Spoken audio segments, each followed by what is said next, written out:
Bas de tes mains 2 fois. Dis avec moi, merci Jésus.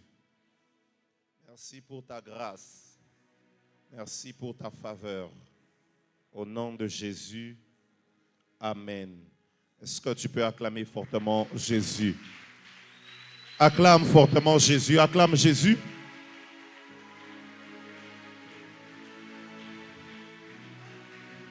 Que Dieu te bénisse. J'aimerais que tu reprennes ta Bible. Pendant que tu es debout, j'aimerais qu'on fasse deux lectures. Jean chapitre 17.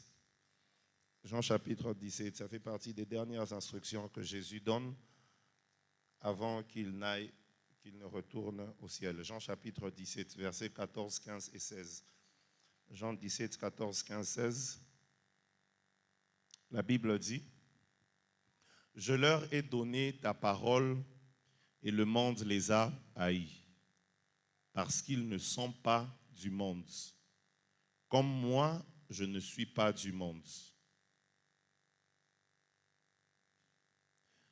Je ne te prie pas de les ôter du monde, mais de les préserver du mal. Ils ne sont pas du monde, comme moi, je ne suis pas du monde. Apocalypse chapitre 22. Apocalypse chapitre 22, du 10e au 12e verset.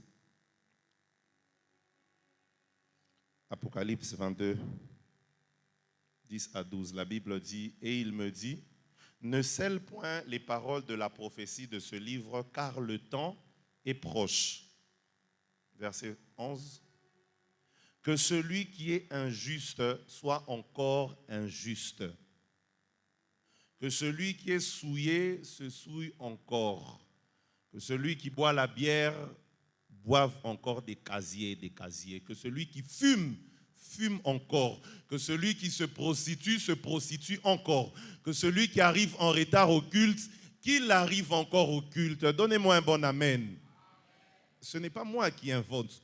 Que celui qui n'aime pas les choses de Dieu n'aime pas les choses de Dieu. La Bible dit: et que le juste pratique encore, et que celui qui est saint,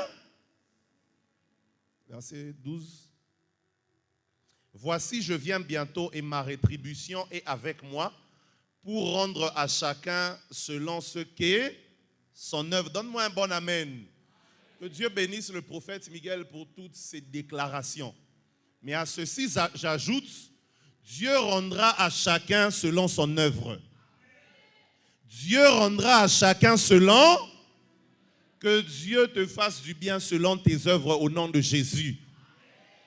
Ah oui, c'est aussi ça l'évangile. Et je défie tes œuvres. Si tu as des bonnes œuvres, on verra le rendu de Dieu dans ta vie. Donne-moi un amen fort. Mais cet amen-là ne fera rien pour toi si tu n'as pas les bonnes œuvres. Je disais que Dieu donne un rendu dans ta vie selon tes œuvres au nom de Jésus. Genèse chapitre 19, du 1er au 8e verset, et on finit. Genèse chapitre 19. Genèse chapitre 19. Genèse chapitre 19, 1er à 8. Genèse 19, 1 à 8. Genèse 19, 1 à 8. La Bible dit: les deux anges arrivèrent à Sodome sur le soir. Et Lot était assis à la porte de Sodome. Quand Lot les vit, il se leva pour aller au-devant d'eux et se prosterna la face contre terre. Puis il dit: voici mes seigneurs, entrez, je vous prie, dans la maison de votre serviteur et passez-y la nuit. Lavez-vous les pieds, vous vous leverez de bon matin et vous poursuivrez votre route. Non, répondirent-ils, nous passerons la nuit dans la rue. Mais Lot les pressa tellement qu'ils vinrent chez lui et entrèrent dans sa maison. Il leur donna un festin et fit cuire des pains sans levain et ils mangèrent. Il n'était pas encore couché que les gens de la ville, les gens de Sodome, entourèrent la maison, depuis les enfants jusqu'aux vieillards. Toute la population était accourue. Ils appelèrent Lot et lui dirent: où sont les hommes qui sont entrés chez toi cette nuit? Fais-les sortir vers nous pour que nous les connaissions. Lot sortit vers eux à l'entrée de la maison et ferma la porte derrière lui. Et il dit, mes frères, je vous prie, ne faites pas le mal. Voici, j'ai 2 filles qui n'ont point connu d'homme, je vous les emmènerai dehors et vous leur ferez ce qu'il vous plaira. Seulement, ne faites rien à ces hommes, puisqu'ils sont venus à l'ombre de mon toit. Que Dieu bénisse sa parole. J'aimerais que tu puisses te rasseoir. Alléluia.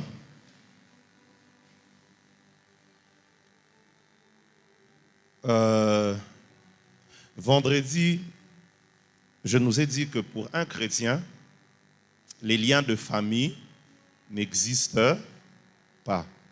Certains ont été un peu choqués parce que quelquefois, on a fait des prières pour détruire les liens de famille.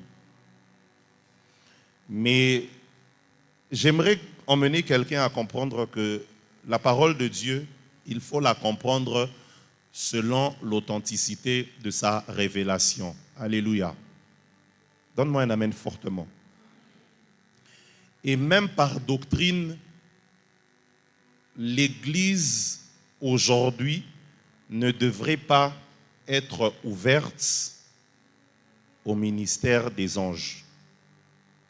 Je sais que dire ça, c'est un peu choquant. Mais Hébreu dit, en parlant des anges, il dit, ne sont-ils pas tous des esprits au service de? Non, voilà. On va retrouver ce passage biblique et j'aimerais que tu le retiennes une fois pour toutes. Hébreu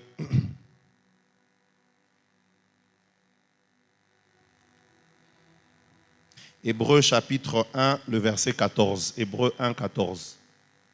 Et lorsque vous lisez dans l'entête de Louis II, on fait une comparaison entre le Fils de l'homme et les anges. La Bible dit, est-ce qu'on peut lire ensemble une de go? Attendez un peu. Est-ce qu'on peut lire bas de tes mains 2 fois? Voilà. Est-ce qu'on peut lire ensemble à haute voix?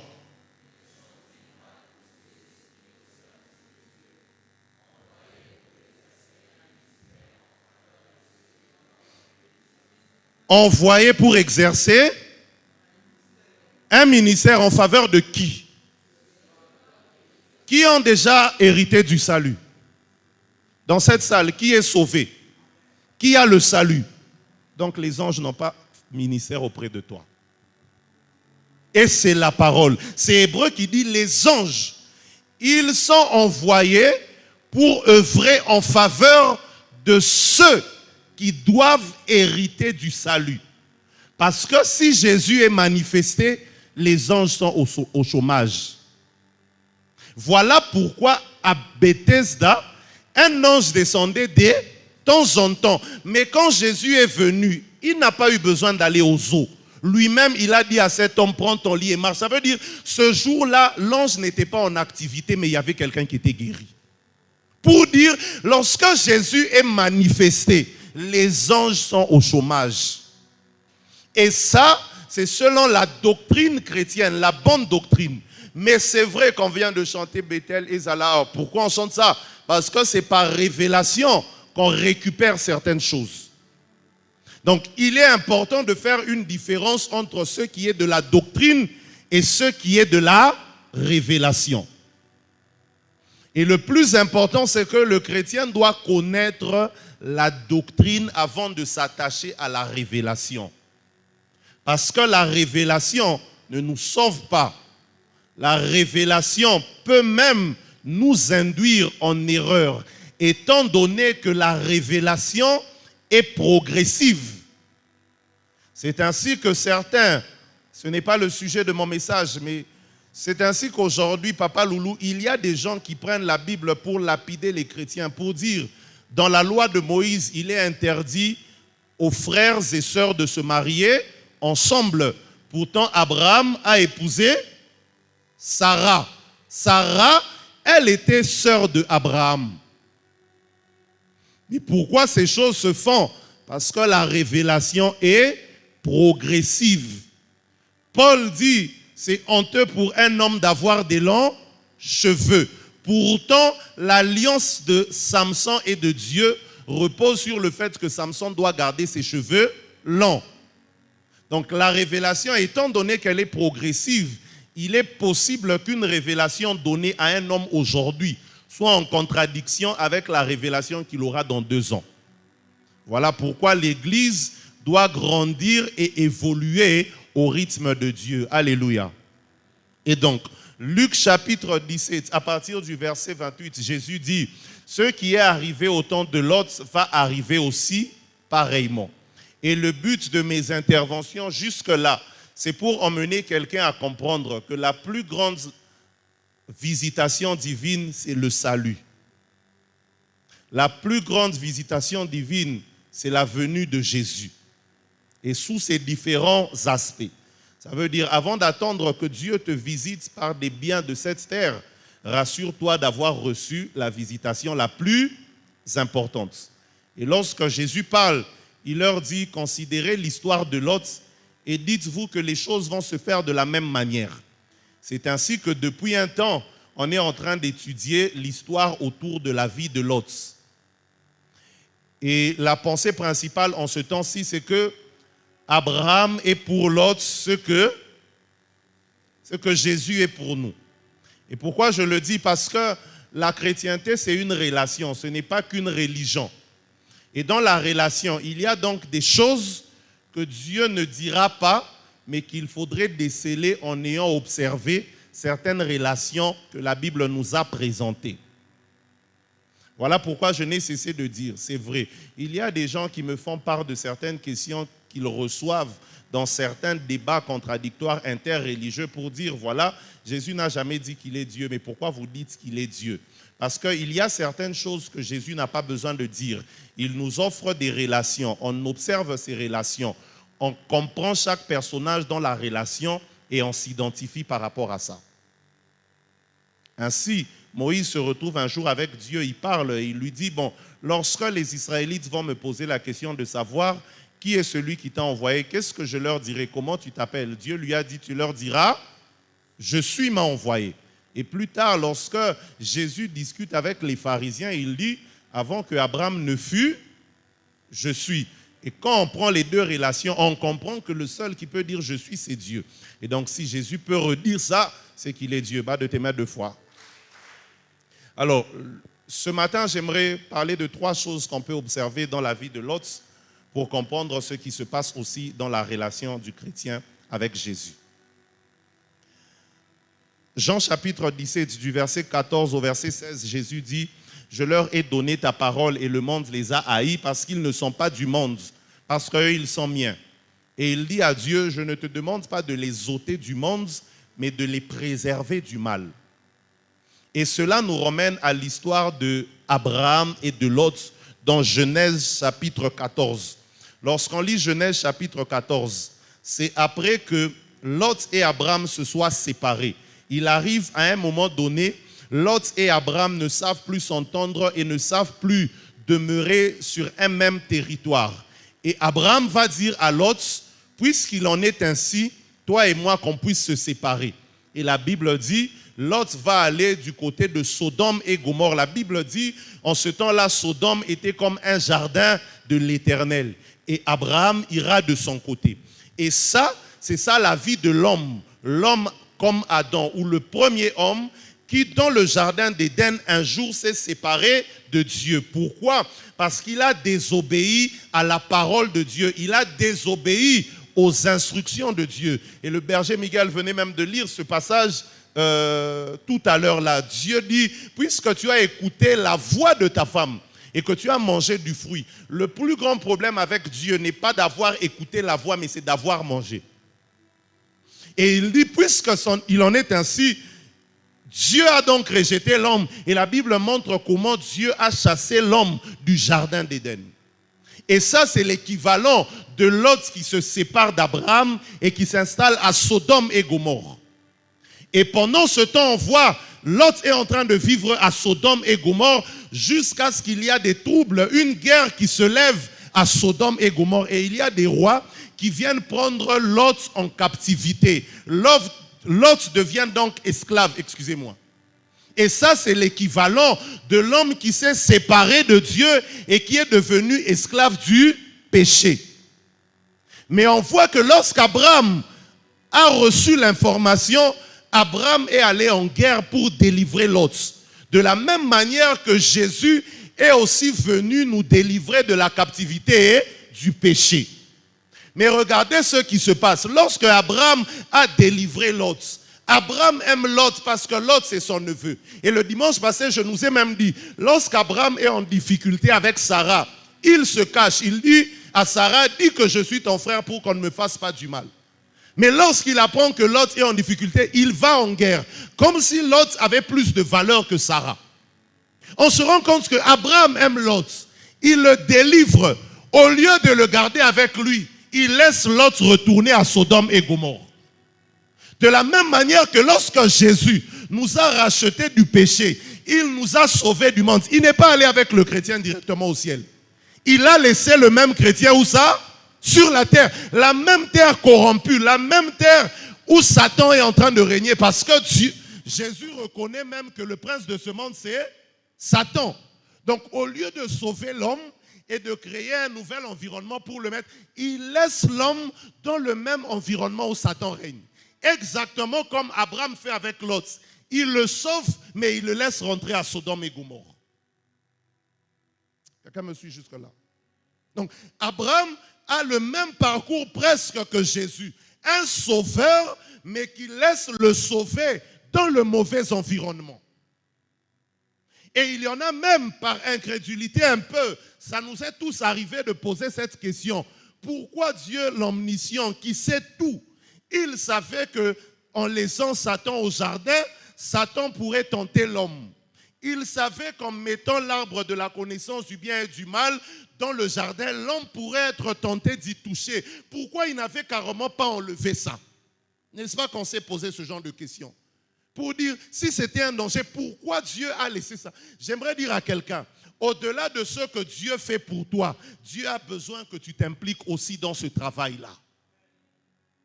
Et Dieu ne veut pas travailler avec l'homme comme si l'homme n'était qu'un simple jouet où Dieu fait tout. Dieu a besoin que l'homme participe dans l'œuvre qu'il accomplit pour lui. Et donc, Lot doit désormais apprendre à vivre dans Sodome et Gomorrhe, mais pas à la manière des habitants de Sodome et Gomorrhe. Ainsi, Jésus fait une prière, il dit, Père, je ne te demande pas de les ôter du monde, mais garde-les du malin.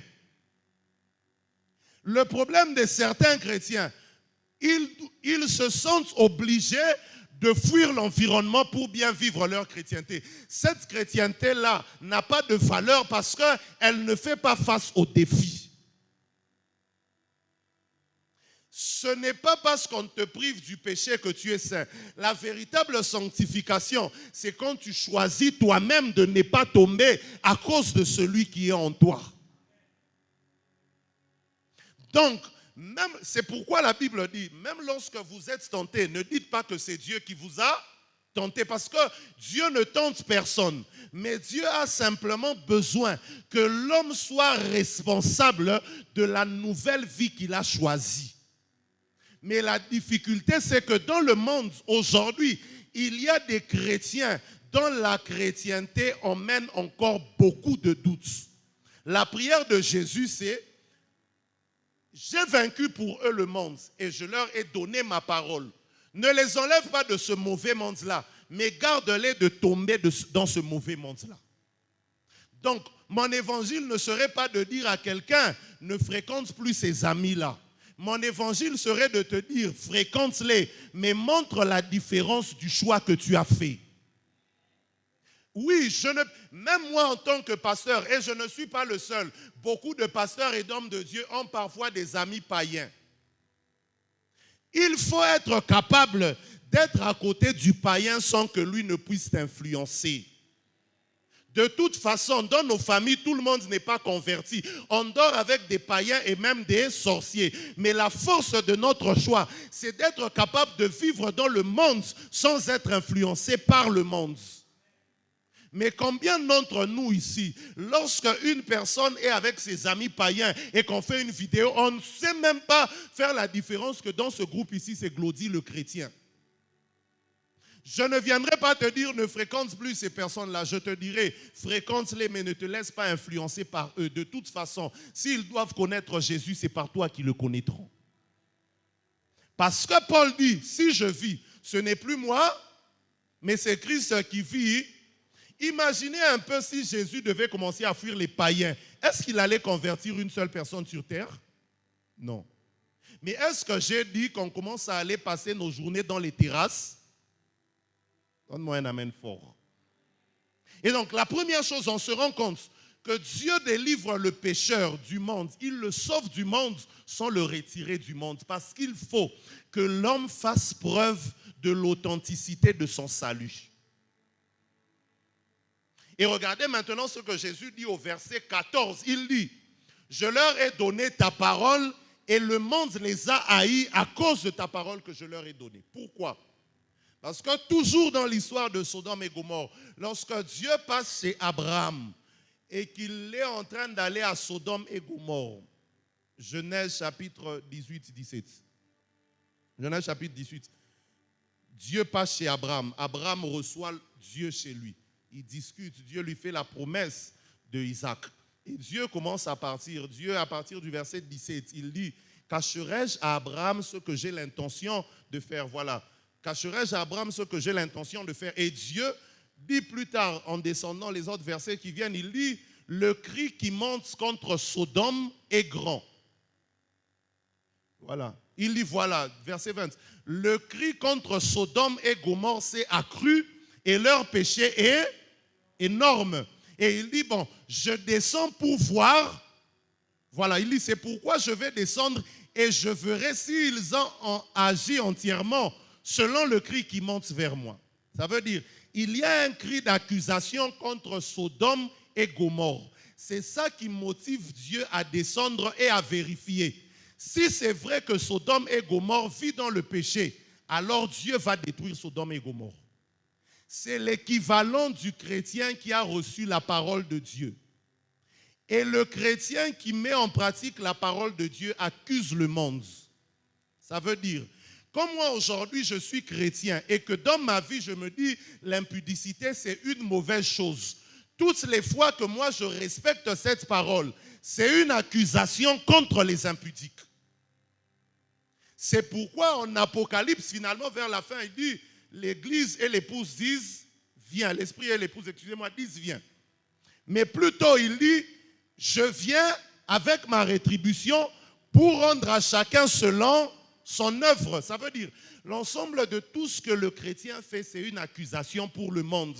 C'est pourquoi le monde n'aime pas le chrétien. Je ne sais pas si on se comprend. Ainsi, vous pouvez voir, même avec tous les mouvements de paganisme qui règnent sur terre, quelqu'un peut manquer le boulot, pas parce qu'il n'est pas compétent, mais parce qu'il a refusé d'entrer dans l'homosexualité. Et on veut lui dire, bon, tu veux donc nous montrer que toi, c'est toi le plus saint et donc tu n'as pas de place au milieu de nous. Ça veut dire, la vie du juste est un cri d'accusation contre l'injuste. Donc même dans l'église telle qu'on est là, la justice de Miguel est une accusation contre Joda. C'est pourquoi dans l'église, Dieu a donné les 5 ministères pour le perfectionnement des saints. En d'autres termes, les ministres de Dieu qui mettent la parole de Dieu en pratique, s'ils mettent la parole de Dieu en pratique sans l'enseigner au peuple, la vie du ministre devient une accusation pour le peuple. Et donc, Dieu descend vers Sodome et Gomorrhe. Et lorsqu'il arrive là, Lot a le même réflexe que Abraham. Abraham a vu Dieu passer, il l'a reçu chez lui. Qui a dit à Lot que c'était aussi des anges de l'Éternel et qu'il fallait les recevoir chez lui? Il développe donc les mêmes réflexes que Abraham parce qu'il a eu le temps de vivre avec Abraham. C'est de cette même manière que le chrétien doit développer les mêmes réflexes que Jésus si Jésus vit en lui. Mais la difficulté, c'est que la plupart d'entre nous, est-ce qu'on développe encore les mêmes réflexes que Jésus? Par contre, on a développé même plus des réflexes de méfiance que de discernement. Tout ce qu'on appelle discernement aujourd'hui dans l'église n'a rien à voir, mais ce n'est qu'une méfiance. Et ça laisse facilement l'accès au diable pour nous induire en erreur. Et regardez ce qui se passe à Sodome et Gomorrhe. La Bible dit, tous les enfants jusqu'au vieillard ont entouré la maison de Lot. Et ils lui disent, fais sortir les hommes qui sont chez toi pour que nous puissions les connaître. Ici, connaître ne veut pas dire faire connaissance dans le sens d'amitié. Connaître ici veut dire avoir des relations sexuelles avec eux. C'est pourquoi Lot dit, j'ai 2 filles, je peux vous les donner, faites ce que vous voulez. Et donc, on se rend compte que ce peuple-là était déjà dans l'homosexualité. Donc, tous ceux qui disent, regardez comment l'homosexualité bat son plein, donc la fin du monde est proche, ce n'est pas vrai. Cette chose n'a pas commencé maintenant. Elle a commencé déjà dans l'histoire de Sodome et Gomorrhe. C'est pourquoi Ecclésiaste dit, il n'y a rien de nouveau sous le soleil. Ce sont les ignorants qui pensent que l'homosexualité, ni moi, ça. C'est quelque chose qui vient de très loin. Et la plus grosse difficulté ici, c'est que même des enfants sont entraînés dans ça. C'est là que les parents doivent être responsables par rapport aux enfants que Dieu vous a donnés. La logique selon laquelle, en Swahili, on dit c'est une logique d'irresponsabilité. Tout parent chrétien qui a son fils païen est irresponsable. Oui. Tout parent chrétien qui a un fils païen est irresponsable. Pourquoi tu fais le bon choix, mais tu es incapable de convaincre ton enfant à faire le bon choix? Voilà pourquoi même quand je donne l'enseignement de mariage, je dis aux mariés, le mariage n'est pas qu'un luxe, mais c'est une responsabilité. Les chèques, les voyous, les vagabonds, les bandits mais armés qui entrent dans les maisons des gens, c'est l'irresponsabilité des parents qui n'ont pas su les garder dans les voies de Dieu. Ce n'est pas la conjoncture qui fait les bandits, c'est l'irresponsabilité des parents. Parce que nous, on a eu des parents qui nous ont dit, mieux vaut mourir de faim que faire du mal à quelqu'un d'autre. Donne un amen fort. Donc tous les parents qui viennent à Christ sont leurs enfants. Excusez-moi, mais c'est une irresponsabilité. Bon, les enfants là qui étaient aussi chez l'autre là, les bébés là, eux ils étaient allés faire quoi là-bas? Bon, je comprends que les parents soient homosexuels, mais avec un peu d'essence, ils auraient dit à leurs enfants, vous restez dans la maison. Il y a beaucoup de parents de cette manière-là. Vos enfants vous voient dans la dépravation. Vos enfants vous voient avec une bouteille de bière. Vos enfants vous voient en train de faire des gaffes. Il y a des parents qui sont même fiers de moi, je bois avec mes enfants, parce que si je ne bois pas avec eux, je ne sais pas ce qu'ils peuvent faire. Ils font participer leurs enfants au mal, sans se rendre compte que c'est ça l'héritage que vous laissez aux enfants. Donnez-moi un bon amen les parents. Ça veut dire que tout parent doit être responsable des choix de son enfant. Ne dites pas il est devenu, même si le salut est individuel, mais la responsabilité du parent, c'est de mettre l'enfant sur les voies de Dieu. Alléluia. Et tous les enfants qui ne savent pas suivre vos parents, vous êtes démoniaques. Oui, oui. Vous savez, un enfant normal qui grandit, le premier métier qu'il a dans sa tête de prédilection, c'est le métier généralement de son père, n'est-ce pas, hein? Moi, je serai comme papa, je vais commencer à rouler les voitures. C'est en grandissant qu'il se dit, ça ne me convient pas, je peux aller mieux. Mais vous, déjà, dès le bas âge, vous ne savez pas imiter vos parents. C'est Satan. Alléluia. C'est pourquoi on dit Caïn est du mal. Parce que qui lui a appris à tuer? Qui lui a appris à faire du mal à son propre frère? Ça, c'est une semence qui n'est pas encore dans la famille de Adam et Ève. Ils peuvent pécher, mais pas jusqu'au niveau de se tuer. Alléluia. Maintenant, regardez ce qui se passe. Les anges disent à Lot, sors de cette ville pervertie, parce qu'on veut maintenant la détruire. Lot dit à ses beaux-fils, venez, on parle. La Bible dit, ils ne l'ont pas pris au sérieux. Donne-moi un bon amen. Aujourd'hui, et c'est là que je vais un peu plus m'atteler, les églises sont devenues comme des Sodome et Gomorrhe. Le monde est devenu comme Sodome et Gomorrhe. Nos familles sont devenues comme des Sodome et Gomorrhe. Sodome et Gomorrhe, c'est l'endroit où le beau-père peut dire à son fils quittant, mais le beau-fils ne le prend pas au sérieux. Combien dans les églises on ne se prend pas au sérieux? Joe d'avoir Miguel dans le mal. Il ne lui dit pas, j'ai vu des frères comme ça, je lui dis, ce que ton frère fait, est-ce que c'est bien? Il dit non, pasteur. Bon, pourquoi tu ne dis pas? Il dit, Pasteur, même si je lui dis, il veut me montrer comment lui il connaît beaucoup, comment lui il sait trop. Ça veut dire qu'il ne me prendra pas au sérieux. Combien dans l'église on ne se prend plus au sérieux? Aucun frère ne peut faire un reproche à son frère parce qu'il sait qu'on ne le prendra pas au sérieux. Dans des familles, impossible aujourd'hui de voir Prunelle dire « Maman Monique, viens, on prend un programme de 3 jours à sec ». Elle ne la prendra pas au sérieux. Impossible de voir Papa Thierry dire « Glo, viens, on part à la montagne ». Elle ne le prendra pas au sérieux. Même les prophéties qu'on prend au sérieux dans l'église, ce sont les prophéties de prospérité. Si un prophète se tient ici, Papa Loulou, je vois Dieu va t'élever, il va dire Amen. Mais si le même prophète dit, Papa Loulou, Dieu me dit, quitte le péché, il va dire, ni ma prophétie, il y a bon, je reconnaître. Ça veut dire, il n'y a que le bien que lui, il prend au sérieux. Mais le mal, il dit, non, c'est un faux prophète. Je n'ai pas entendu un Amen. Est-ce qu'on se prend encore au sérieux?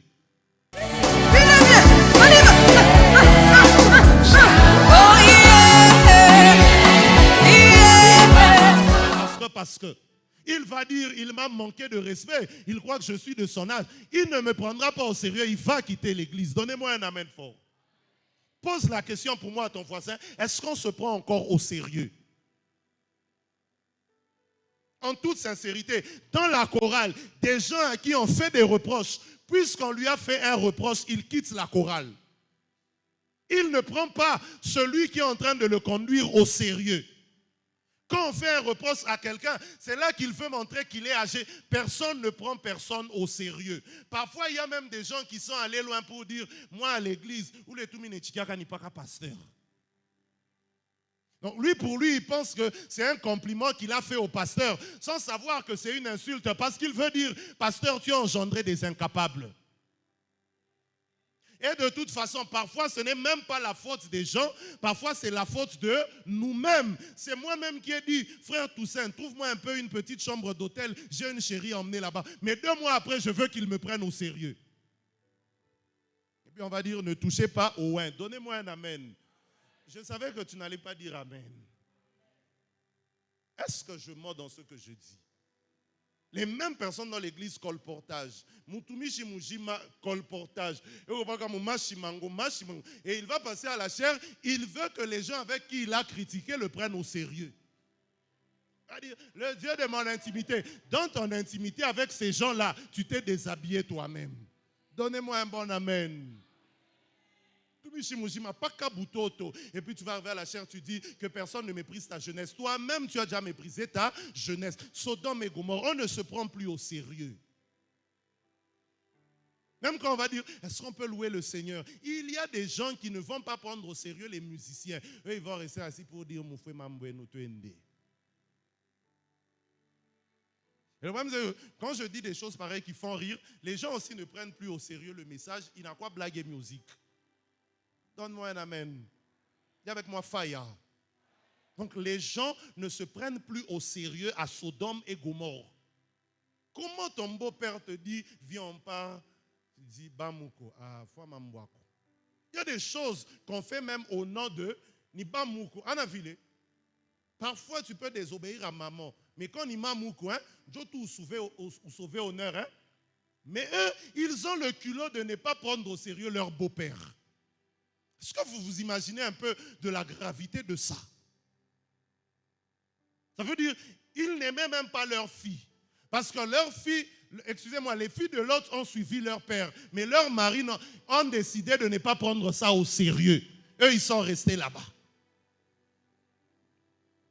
Il y a même des gens ici que vous vous appelez frères, mais ils n'aiment ni l'église et ils ne prennent même pas en compte. Même quand tu vas lui dire, viens, on part à l'église, lui, il va rester. Parce qu'il ne prend pas au sérieux les choses. Va de tes mains 2 fois. Sodome et Gomorrhe. Les beaux-fils qui ne prennent pas au sérieux ce que le beau-père dit. Et l'église aussi est en quelque sorte Sodome et Gomorrhe.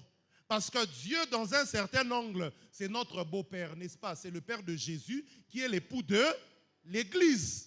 Mais quand l'église désobéit aux préceptes de Dieu, c'est qu'on ne prend même pas au sérieux notre propre beau-père.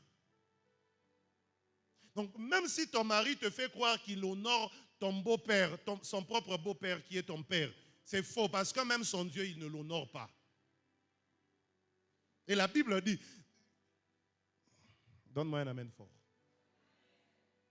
Est-ce qu'on peut se prendre au sérieux? Donne d'abord un amen sérieux. Quelqu'un dans son cœur, il a dit, pasteur, na amen, na yo pas au sérieux. Donne un amen sérieux. Que Dieu restaure le sérieux dans l'église au nom de Jésus. Je disais que Dieu restaure la consécration sérieuse dans l'église au nom de Jésus. Et donc, pourquoi les beaux-fils ne prennent pas l'autre au sérieux? Est-ce parce qu'Aribazobele Chassana? Ou est-ce parce que, simplement parce qu'ils se sont rendus compte que l'autre ne vivait pas selon leurs coutumes? Mais dans tous les cas, j'aimerais dire à quelqu'un, n'oubliez pas que votre chrétienté, vous la vivez pour Dieu et pas pour le pasteur. Donc même la faiblesse du pasteur ne doit pas être un tremplin pour ta propre faiblesse à toi. Là, si pasteur Mounier Banamubamba, Asachi Djotudafadje. Il ne faut pas oublier que le pasteur n'est qu'un instrument. Et quand l'instrument est en déficit, Dieu peut à tout moment le remplacer. Donne-moi un amen fort. Et la plus grande des visitations qu'il faut attendre, c'est Dieu se manifester dans ta vie. Mais comment Dieu va se manifester dans ta vie si tu n'es pas sérieux avec ce Dieu-là? Et quelquefois, ce qui a détruit la sérénité de beaucoup de chrétiens, c'est le message de la grâce mal prêché et mal annoncé. Même la grâce qui est le critère des personnes qui ne remplissent pas les critères n'est pas totalement vraie. Marie qui a eu la grâce de porter le Sauveur du monde dans son sein, le critère qu'elle a respecté, c'est qu'elle était vierge. Rahab peut avoir la grâce d'être citée dans la lignée de Jésus, mais pas de porter Jésus directement parce que c'est une prostituée. Ça veut dire, Dieu va faire grâce aussi aux prostituées, mais pas de la même manière que les vierges. Il y a que les prostituées qui n'ont pas dit Amen. Dieu va nous faire tous grâce, mais pas de la même manière, selon l'effort que chacun aura aussi fourni. Voilà pourquoi le salut est gratuit, mais tout le monde ne l'a pas reçu parce que tout le monde n'a pas décidé de croire en Jésus. La visitation de Dieu peut être pour tout le monde. Regardez ce qu'il dit en Apocalypse, chapitre 3, verset 20. Papa Loulou, il dit, je me tiens à la porte et je fais quoi? Il ne suffit pas que d'entendre, il faut ouvrir. Il ne s'agit pas seulement que cette année soit une année de visitation pour nous. Qu'est-ce que tu fais pour que Dieu te visite? Il faut ouvrir la porte de ton cœur à Dieu. Les gens sont prêts à ouvrir la porte au miracle, mais pas au Jésus du miracle. Lorsque Jésus fait le miracle de la multiplication des pains, le plus grand exploit de Jésus, c'est de multiplier les pains. Mais le plus grand exploit des hommes, c'était d'avoir des corbeilles vides pour que Jésus remplisse les pains. Ça veut dire, il y avait des gens qui avaient des paniers vides, mais qui ont refusé de jeter ces paniers-là. Ils ne savaient pas pourquoi ils gardaient des paniers vides jusqu'à ce que Jésus multiplie les pains. Et la Bible dit, il est resté 12 paniers pleins de pain. Ces paniers-là venaient d'où? Ce sont donc des hommes qui les avaient gardés malgré qu'ils étaient vides. En d'autres termes, Dieu est capable de faire, mais qu'est-ce que tu as pour que Dieu fasse pour toi? Tu peux manquer de tout, mais ne manque quand même pas de ta foi et de ta consécration. Et donc, selon Apocalypse chapitre 3, le verset 20, il y en a qui ont entendu la voix de Dieu, ou qui vont l'entendre et qui vont lui ouvrir la porte. Alors que certains vont entendre la voix de Dieu, mais sans jamais ouvrir la porte à Dieu. Il y en a qui entendent ce message. Et la plus grande des questions que vous vous posez, c'est qu'est-ce qu'on doit faire maintenant? Comme le jour de la Pentecôte, lorsque Pierre parle, les gens lui disent, ok, tout ce que tu as dit, c'est bien, mais qu'est-ce que nous aussi on doit faire pour maintenant hériter de ces choses? Et le problème, c'est que beaucoup entendent la voix de Dieu, mais ils ne vont pas lui ouvrir la porte. Pourquoi? Parce que même le jour de l'enseignement, vous ne venez pas. Là où les choses doivent être expliquées de manière pratique, vous ne venez pas. Ainsi, la difficulté, c'est qu'on a le message, mais on n'a pas la capacité de lui ouvrir la porte. La deuxième erreur de certains sera d'ouvrir la porte sans avoir écouté la voix. Et donc, il est possible que celui qui entrera par la porte que tu as ouverte soit le diable. Voilà pourquoi vous prenez des programmes par vous-même, sans aucune inspiration. Et tout ce que vous avez après ça, c'est regret et malheur. Parfois, vous êtes même manipulé par un appel de fond, sans avoir écouté la voix de Dieu. Vous pouvez faire une offrande consistante sans que cela ne réjouisse le cœur de Dieu. Est-ce qu'il faut que je rappelle à quelqu'un que la contribution qu'on emmène à l'église ne garantit pas la visitation divine si tu n'es pas conforme aux attentes de Dieu? Donne-moi un amen plus fort que ça. Dieu rendra à chacun selon son œuvre. Mais en toute sincérité, quelle est ton œuvre pour que Dieu te rende cela? Parfois, vous faites mal aux hommes de Dieu que nous sommes. J'ai fait 5 ans à Sagec, je n'ai pas vu la main de Dieu, je quitte. Au début, je m'inquiétais jusqu'à ce que Dieu me dise, tu es sûr que ces personnes-là me cherchaient en toute sincérité? Parfois, ce n'est pas l'intercession qui est en déficit, mais ce sont tes œuvres. Dieu te paye selon tes œuvres. Et c'est là que l'Église doit dire, les gens ne disent pas amen parce qu'ils ont des mauvaises œuvres. Donnez-moi un amen fort. L'œuvre, ce n'est pas seulement venir à l'Église. Venir à l'Église, c'est l'expression de ton œuvre. Simple question, combien de temps tu te consacres pour Dieu? Quelle est l'œuvre que tu offres pour que le monde se rende compte que tu es de Dieu? Et donc, il y a aujourd'hui des chrétiens où on ne sait faire aucune différence avec les païens. Alors que Dieu dit lui-même, je mettrai la différence entre ceux qui me servent et ceux qui ne me servent pas. Les passages bibliques ne doivent pas être que des motifs de réconfort pour nous. Ça doit être des vérités vécues. Mais il faut vivre cette vérité-là selon l'esprit de la parole.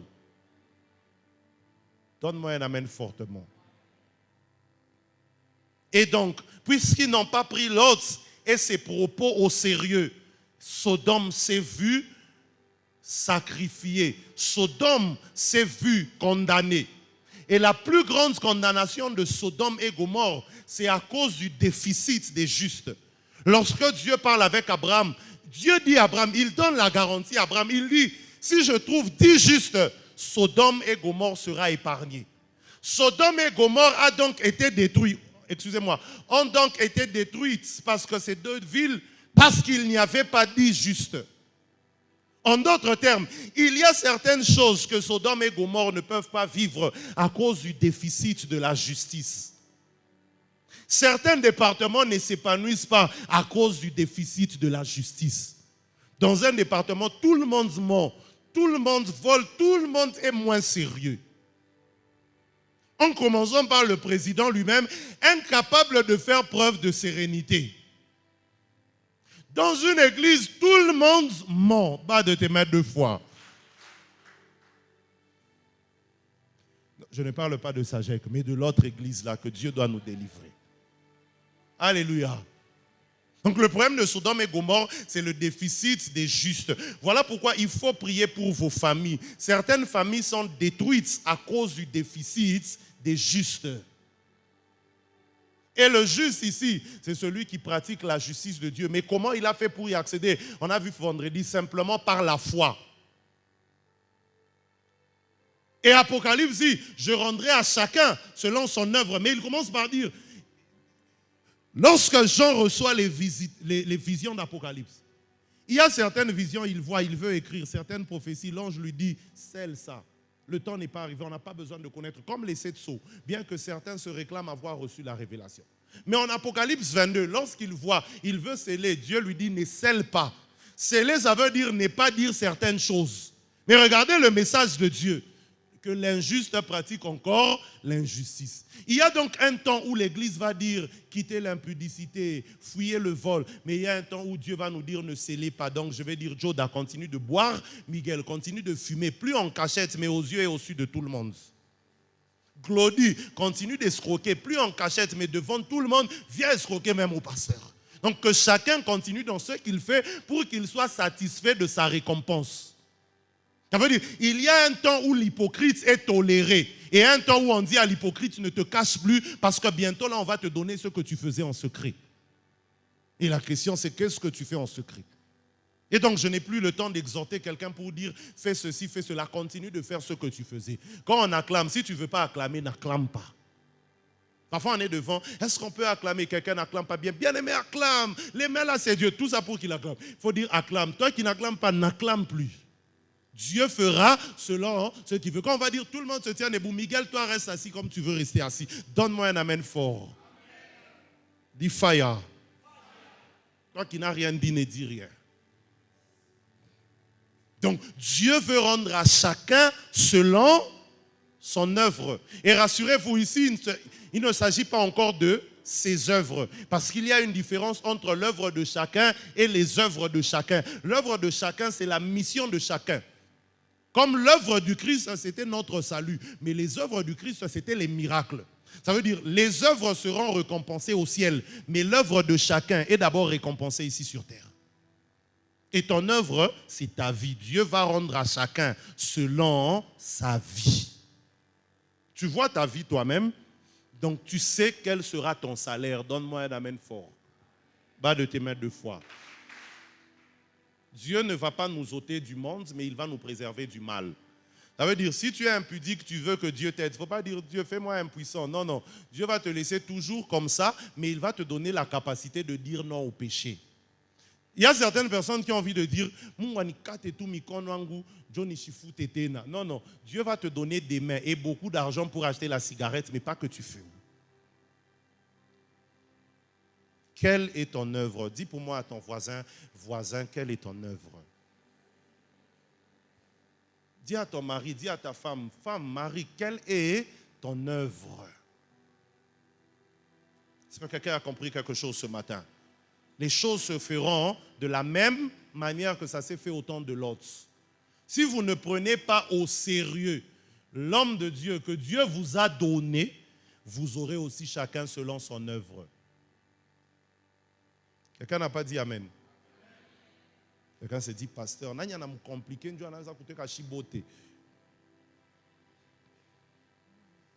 est-ce que quelqu'un peut être sérieux et prendre Dieu au sérieux? Qui sera là mercredi? Ceux qui vont prendre Dieu au sérieux. Donc il y a des gens, et puis ils vont dire humblement, non, pasteur, moi je n'aime pas promettre, mais je serai là. J'aimerais qu'on lise un dernier passage et puis on va finir. Dis Amen fortement. 2 Corinthiens chapitre 11, le verset 2.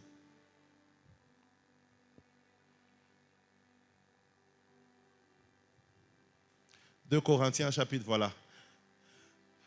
Je vais faire la lecture seule parce que c'est moi ici qui vous parle. La Bible dit, car je suis jaloux de vous d'une jalousie parce que je vous ai fiancé à un seul pour vous présenter à Christ comme une vierge pure. Et Paul parle à l'église de Corinthe. Il dit, moi je ne vous ai fiancé qu'à un seul époux. Et je suis jaloux de vous. Ça veut dire, je n'ai pas envie qu'un autre vienne vous récupérer. Vous voyez, quand on était petit, on était un peu commissionnaire. Un vieux du quartier t'envoie appeler ta grande sœur. N'est-ce pas que avant ça se faisait papa loulou, hein? Vous appelez un petit. Et quand il parle appeler, lui il appelle pour papa loulou. Mais si en route, elle s'arrête avec Glody, il sera jaloux.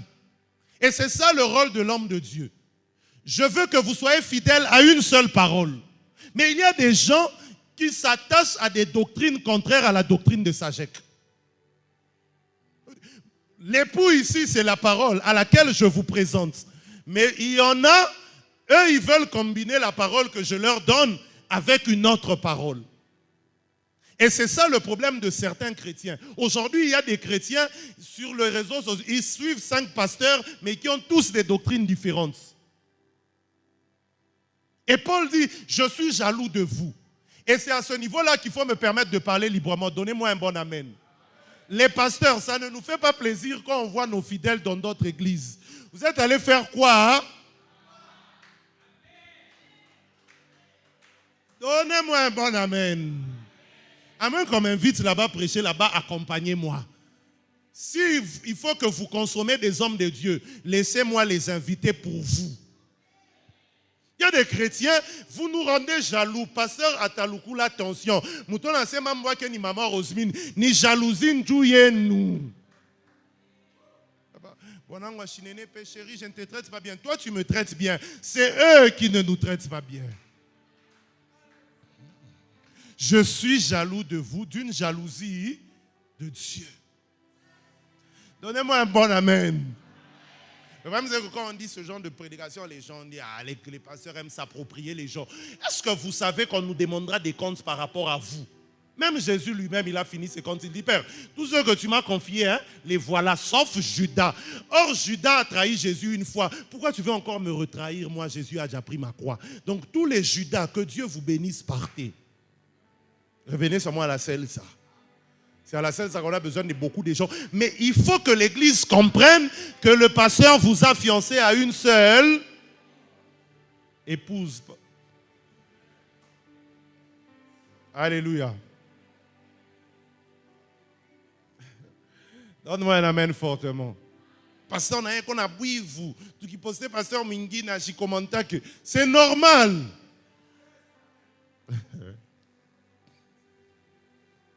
Va de tes mains 2 fois. Maintenant, il faut prendre ça au sérieux.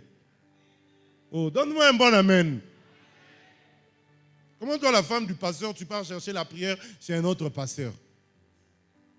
Non, je n'ai pas dit que c'est ma femme, c'est un exemple que je donne. Alléluia. Ça veut dire, les fiancés des serviteurs, ne payez pas la dîme chez vos maris, payez chez votre pasteur. Donne un amen fort. Dis avec moi qu'on se prenne au sérieux. Qu'on se prenne au sérieux. Dieu m'a donné la permission. Si je vois quelqu'un mettre sur son statut des choses pas bien, je vais avec tout le courage, je vais dire, papa Loulou, arrête, c'est le péché. S'il me bloque, c'est son problème. Le temps n'est plus à sceller les choses. Il faut dire à chacun.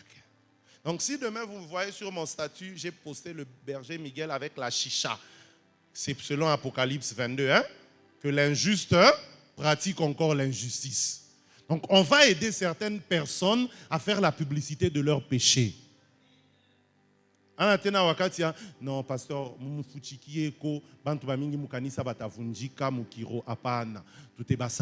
donne-moi un amen fort. Bas de tes mains 2 fois. Tiens-toi debout, s'il te plaît, on finit.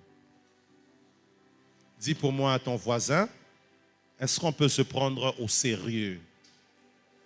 Chers parents, ramenez vos enfants dans les voies de Dieu. Donnez-moi un amen fort. Bas de tes mains 2 fois. Regarde un peu un frère de l'église. Dis-lui, dans ton péché là que